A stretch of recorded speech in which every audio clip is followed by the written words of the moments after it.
కూటమి ప్రభుత్వం అధికారంలోకి వచ్చిన దగ్గర నుంచి చూస్తూ ఉన్నారు. నేను ఒక ధర్నాకి వెళ్ళి ధర్నాలో మేము మా క్యాడర్ పార్టిసిపేట్ చేస్తే మా మీద కేసు కట్టారు.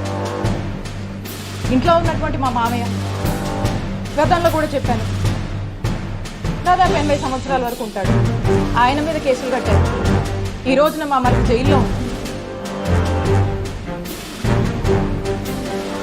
నా మరిది జర్మనీలో ఉంటే అతని మీద కూడా కేసులు కట్టారు. ఒక 3 రకాల కేసులు ఎంచుకున్నాను. కత్తి చూపించడం, ఎక్స్ట్రాక్షన్ కేసు, కథలు కట్టుకథలు కేసులు పెడుతున్నారు. ఏదైనా బ్రైబ్ అని చెప్పి అదొక కట్టుకథల్లో ఒక కేసు పెడుతున్నారు. లేదా ఇక ఎవరినో ఏదో అన్నారని జెంట్స్కి అయితే ఒకలాగా, ఇంకొకలాగా ఎస్సీ ఎస్టీ కేసులని, ఇంకోటని రకరకాలుగా కథలని ఈ రకమైనటువంటి కేసులతో ఇక్కడ చిలుకలూరుపేటలో వైఎస్ఆర్ కాంగ్రెస్ పార్టీ సంబంధించినటువంటి నన్ను కానీ, మా ఫ్యామిలీ మెంబర్స్ కానీ, ఇక్కడ ఉన్నటువంటి మా ఫాలోవర్స్ అందరినీ కూడా ఏ విధంగా వేధిస్తున్నారు అనే